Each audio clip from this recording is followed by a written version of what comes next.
प्रकाश पंडा जी जिनका द्वारा भेटल 151 रुपए के आशीर्वाद हमरा समस्त कलाकार एवं शिवजी सीताराम विवाह मंडली के संपूर्ण दल बल के हम सब गोटा के आशीर्वाद देवे वाला के पर परिवार बाल गोपाल के लिए बाबा भैरवनाथ सो ई कामना करे छन कि इनका सबके खजाना में सुख समृद्धि बरसत रहे। आओ पुनः एक बेर फिर से हमार सभक व्यास जी परम आदरणीय शिवजी व्यास जी। जय श्री राम। अब मिथिला की परंपरा के अनुकूल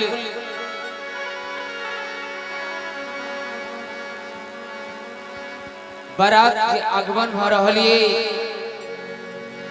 राजा हिमाचल पत्र भेजला, पत्र पढ़ के सब प्रसन्न हो गेला। प्रसन्न के बाद अब कैलाश से कतेक बारात अबैये, बारात में कथी सब अबैये हम लोग देखब, लीला दर्शन करब। जय श्री राम। जय हनुमान जी महाराज।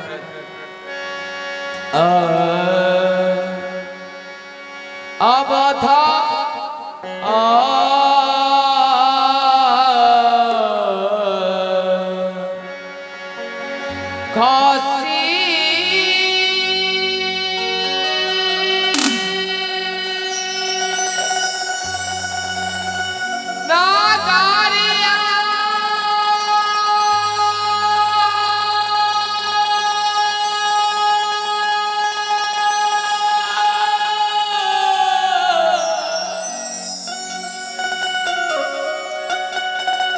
काशी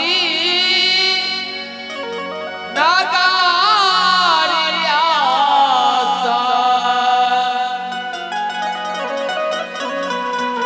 चलली बरियतिया के वहीना,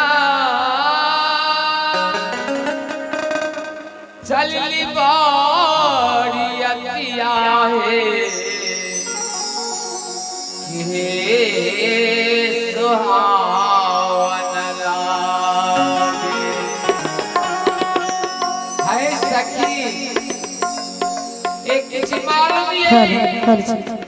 है नहीं है नहीं है।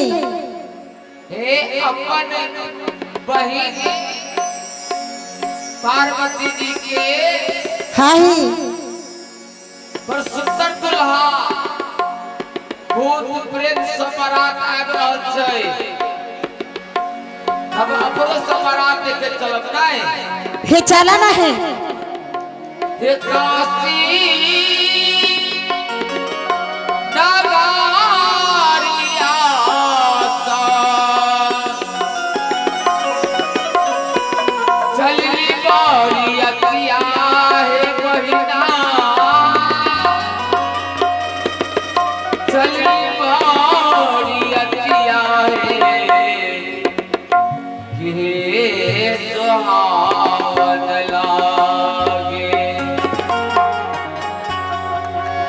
हिमाचल नगरिया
हे सखी